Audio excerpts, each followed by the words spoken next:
Class 12 के student जो आपका भौतिक शास्त्र का पेपर 6 दिसंबर को होने वाला, तो स्टूडेंट फाइनली आपका भौतिक शास्त्र का पेपर लेके आ चुके हैं। और साथ ही स्टूडेंट जो चैनल पर नया है वो एक तो लाइक और शेयर ठोक दीजिए, महाकाल का लाइक और शेयर ठोक दीजिए। पूरा साल मेहनत करता हूं आपके लिए बेटा, ऐसा नहीं चलेगा, ऐसा नहीं चलेगा। चैनल को सब्सक्राइब और वीडियो को लाइक जरूर कीजिएगा।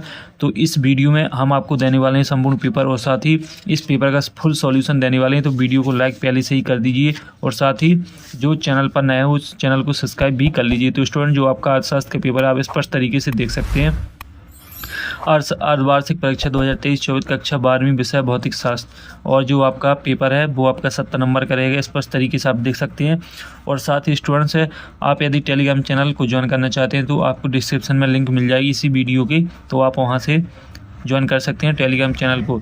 और साथ ही स्टूडेंट्स आपका जो पहला क्वेश्चन रहेगा सही विकल्प चुनकर लिखिए। 6 नंबर के आपके सही विकल्प पूछे जाएंगे, आप देख लीजिए। जो आपका पहला विद्युत क्षेत्र का मात्रक, तो विद्युत क्षेत्र का मात्रक इसमें आपको 4 विकल्प है, 4 विकल्प आपको देखने को मिलेंगे। इसमें आपको केवल एक विकल्प को चुनना है। तो पहला C/N, N/C, J/C और C/J। तो इसमें आपका जो सही आंसर है वो आपका 12 नंबर सही आंसर हो जाएगा, N/C।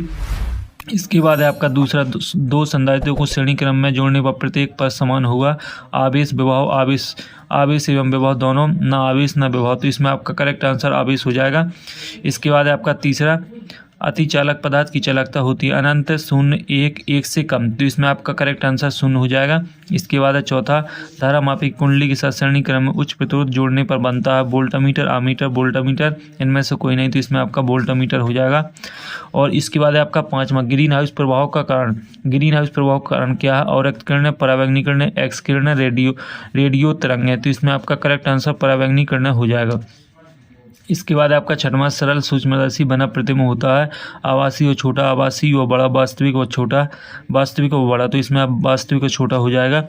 इसके बाद आते हैं स्टूडेंट्स आपके रिक्त स्थान जो कि 6 नंबर के रहेंगे, देख लीजिए। लेंस की क्षमता का मात्रक, तो लेंस की क्षमता का मात्रक जो आपका करेक्ट आंसर है वो आप देख लें। इसमें आपको डायोप्टर लिख लेना है। और इसके बाद दूसरा, विकर्ण की प्रकृति होती है, तो इसमें अल्फा, बीटा, गामा यानी तीन प्रकार की प्रकृति होती है विकर्ण की। इसके बाद तीसरा, निम्न कक्षा की अपेक्षा उच्च कक्षा में इलेक्ट्रॉन की स्थिति ऊर्जा होती है, तो इसमें आपको अधिक लिख लेना है। चौथा है, ऐसे नाविक जिनकी द्रव्यमान संख्या हो लेकिन परमाणु क्रमांक भिन्न हो कहलाते हैं, तो इसमें आपको संभारिक लिख लेना है। और पांचवा, मूल आवेश का मान डॉट कूलम होता है, तो इसका हो जाएगा 1.602 × 10⁻⁻19 C। तो इस तरीके से आपके जो खाली स्थान वो कंप्लीट हो जाते हैं। एक खाली स्थान और रह जाएगा, तो इसका सॉल्यूशन आपको स्वयं से देख लेना है। अब स्टूडेंट्स बढ़ते हैं आगे। तो जो आपका पेपर का अगला क्वेश्चन रहेगा वो हम देखेंगे। तो आपका अगला क्वेश्चन रहेगा पेपर का 7 जो कि 5 नंबर के है। तो आपका जो पहला 7 है, एक समान विद्युत क्षेत्र में खींची गई क्षेत्र रेखा समांतर होती है। तो इसका जो सॉल्यूशन वो आपको हम देने वाले हैं। तो इसमें आपका पहले में 7 हो जाएगा। इसके बाद विद्युत धारिता का ऐसा ही मात्रक वोल्ट है, तो ये भी आपका 7 रहेगा। ताप बढ़ने पर अर्धचालक का प्रतिरोध बढ़ जाता है, तो ये आपका 7 है। और एक है, प्रतिमान आवेश केवल चुंबकीय क्षेत्र उत्पन्न करता है, तो ये भी आपका असत्य ही रहेगा। इसके बाद है आपका, एक गतिमान आवेश केवल चुंबकीय क्षेत्र उत्पन्न करता है, तो चौथा भी आपका सत्य है। और जो अर्धचालक की ताप बढ़ाने पर चालकता बढ़ती है, तो ये आपका 5 में का 7 रहेगा। इस तरीके से आपके 7 असत्य रहेंगे। पहला असत्य रहेगा, दूसरा सत्य, तीसरा सत्य, चौथा सत्य और जो 5वां वो आपका 7 रहेगा। इसके बाद जो आपकी सही जोड़ी है वो आप देख लीजिए। सही जोड़ी रहेगी ओम का नियम, तो इसमें आपका विभवांतर और धारा में संबंध, किरचॉफ का नियम तो हो जाएगा विद्युत चालकता। और बीट स्टोन सेतु का नियम, तो ये इसका हो जाएगा प्रतिरोध का मान। और कैमलिंग होस, तो इसका हो जाएगा जल विद्युत परिवर्त। साइमन, तो इसका हो जाएगा ओम मीटर स्क्वायर। और धारा, तो इसका हो जाएगा अतिचालकता। तो इस तरीके से आपकी सही जोड़ी भी कंप्लीट हो जाएगी। अब आते हैं आपके एक शब्द दिग्भाग जो कि 5 नंबर के रहेंगे। तो जो आपका पहला है, अनुगमन वेग और विद्युत क्षेत्र की तीव्रता में संबंध लिखिए। तो इसका जो आपका सही आंसर वो आप देख लें। विद्युत धारा का मान अपवाह वेग के समानुपाती होता है, यही आपका रहेगा। अनुगमन वेग और विद्युत क्षेत्र में संबंध एक बार और स्पष्ट तरीके से देख लें, स्क्रीनशॉट लगा लें।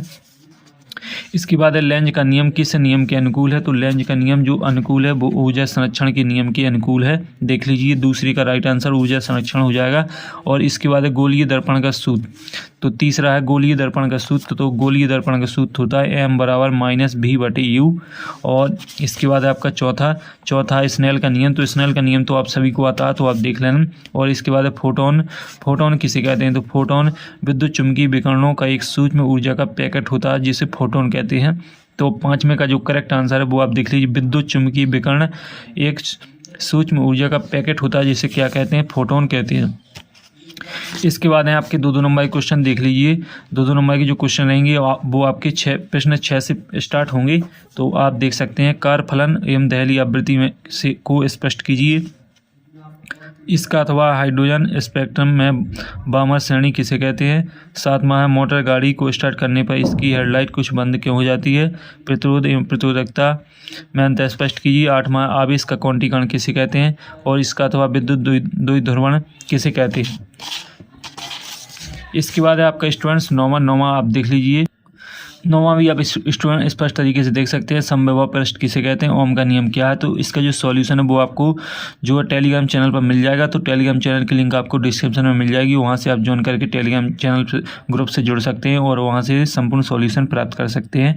इसके बाद आपका 10वां ताप बढ़ने पर किसी पदार्थ की प्रतिरोधकता क्यों बढ़ जाती है। चुंबकीय क्षेत्र रेखाओं के 2 गुण लिखिए। तो आपको 2 क्वेश्चन में से एक के आंसर देना है। इसके बाद है आपका अमीटर वोल्टामीटर में अंतर, फैराडे के विद्युत चुम्बकीय प्रेरण संबंधी नियम लिखिए। पूर्ण आंतरिक परिवर्तन किसे कहते हैं। नाभिकीय विखंडन क्या है। 13वां स्थिर विद्युत के अंतर कूलम का नियम।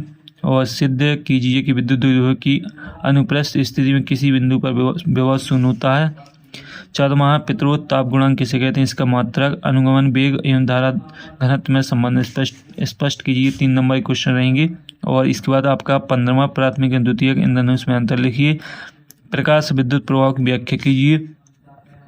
जो आपका 16वां है, किसी बिंदु आवेश Q के कारण उससे r दूरी पर विद्युत क्षेत्र की तीव्रता का व्यंजक ज्ञात कीजिए। लेंस की क्षमता को परिभाषित कीजिए एवं इसका मात्रक लिखिए। और 17वां किसी चालक का विद्युत किन कारकों पर निर्भर करता है। 4 नंबर का। और इसका अथवा देख लें। 7वें का जो आपका अथवा रहेगा वो भी आप स्पष्ट तरीके से देख सकते हैं। सेल के विद्युत वाहक बल एवं अंतर में अंतर स्पष्ट कीजिए। स्वप्रेरण अन्य प्रेरण में 4 अंतर लिखिए। हाइगन की द्वितीयक तरंगिकाओं के सिद्धांतों को समझाइए। और जो 19वां व्यतिकरण क्या है इसकी शर्तें लिखिए। एन और पी प्रकार के अर्धचालकों में अंतर स्पष्ट कीजिए। और जो 20वां है, 20वां में आपको लिखना है पूर्ण दृष्टिकार के रूप में पीएन संधि डायोड का पूर्ण रूप सिरकों के अंतर्गत कीजिए। परिपथ का चित्र बनाना है। कार्यविधि निवासी निर्गत विभव का समय के साथ परिवर्तन आरेख लिखना है। और इसका जो अथवा है, किसी फ्रेम की पदार्थ के अपवर्तनांक के लिए सूत्र स्थापित कीजिए। तो स्टूडेंट्स फाइनली आपका जो भौतिक शास्त्र का जो पेपर रहेगा 12वीं वालों का वो कंप्लीट हो चुका है। और साथ ही स्टूडेंट्स आप अच्छे तरीके से तैयारी कर लीजिए ताकि जो आपका भौतिक शास्त्र का पेपर है वो अच्छा जा सके। जो इन क्वेश्चन का सॉल्यूशन है वो आपको टेलीग्राम चैनल पर मिल जाएगा। तो आप टेलीग्राम चैनल को ज्वाइन कर लीजिए, वहीं इस पेपर का संपूर्ण सॉल्यूशन आपको देखने को मिलेगा। तो एक बार फिर से आप देख सकते हैं क्वेश्चन को। और साथ ही आपके लिए वेरी मोस्ट इंपॉर्टेंट क्वेश्चन रहने वाले हैं। और साथ ही जो आपके विकल्प हैं वो मैंने आपको विकल्प का सॉल्यूशन तो मैंने आपको दे ही दिया। तो इस तरीके से आपका शास्त्र का पेपर रहेगा। तो स्टूडेंट मुझे आशा है कि आपको पेपर संपूर्ण तरीके से समझ में आ गया होगा। तो अगली वीडियो में फिर मिलते हैं, तब तक के लिए जय हिंद।